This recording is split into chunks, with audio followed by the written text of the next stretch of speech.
আপনার কাছের মানুষ কি মুখ ফিরিয়ে নেন যখন আপনি কথা বলেন? নিজেও কি মাঝে মাঝে সন্দেহ করেন মুখে গন্ধ হচ্ছে? মুখের দুর্গন্ধ ছোট সমস্যা নয়, এটি আপনার আত্মবিশ্বাস ধ্বংস করে দিতে পারে। চলুন আজ জানি মুখে দুর্গন্ধ হওয়ার আসল কারণ কি, চিকিৎসা এবং ঘরোয়া সমাধান কি। মুখে দুর্গন্ধ হওয়ার জন্য মাত্র 7টি প্রধান কারণ রয়েছে। নাম্বার 1, মুখ সঠিকভাবে পরিষ্কার না করা।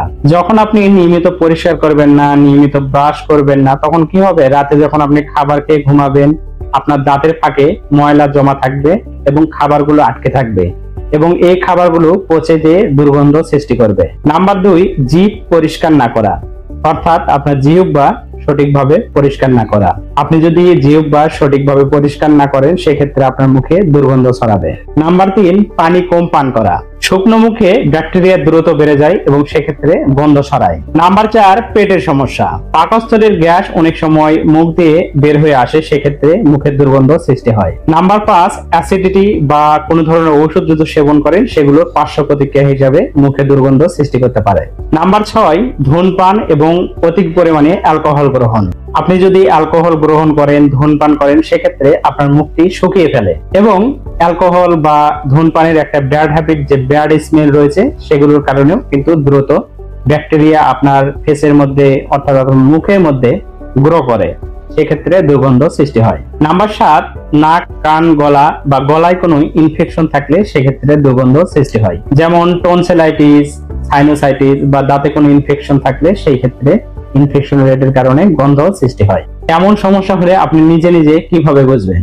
গন্ধ বোঝার জন্য আপনি 3টি মাধ্যম অনুসরণ করতে পারেন। নাম্বার 1, একটি কাপ নেবেন এবং সেই কাপের মধ্যে আপনারা মুখের ভাপ ছাড়বেন এবং সঙ্গে দেখবেন সেটি গন্ধ আছে কিনা, এবং আপনাদের জিভে চামচ ঘষবেন। ঘষার পরে সেই চামচে কোনো গন্ধ আসে কিনা সেটা আপনারা নিজে নিজে পরীক্ষা করবেন। নাম্বার 3, বিশ্বস্ত যদি কাউকে পান, সেক্ষেত্রে তাকে দিয়ে অনুধাবন করাতে পারেন। দেখা যাচ্ছে সে ব্যক্তি গন্ধ পাচ্ছে কিন্তু আপনি পাচ্ছেন না, সেটি হতে পারে আপনার বিপর্যয়ের কারণ। এমন সমস্যা হলে আপনারা কিভাবে চিকিৎসা গ্রহণ করবেন? প্রধানত 2টি ওয়ে দেখবো, একটি হচ্ছে মেডিকেল চিকিৎসা এবং ঘরোয়া চিকিৎসা। প্রথমে আমরা আলোচনা করি মেডিকেল চিকিৎসা। দাঁত এবং জিহ্বা সুন্দরভাবে পরিষ্কার রাখবেন। দাঁত অন্তত সকালে এবং রাতে খাবার পরে সুন্দরভাবে পরিষ্কার রাখবেন। মাউথ ওয়াশ ব্যবহার করবেন। জিভ সবসময় পরিষ্কার রাখবেন। ডেন্টাল ফ্লস বা ইন্টারডেন্টাল ব্রাশ আপনারা ব্যবহার করবেন। যদি আপনাদের গ্যাসের সমস্যা থাকে, সেটি নিয়ন্ত্রণ করবেন। দাঁতে কোনো ইনফেকশন থাকলে রুট ক্যানেল বা স্ক্যানিং করাবেন। এবারে আসুন ঘরোয়া সমাধান করবেন যেভাবে।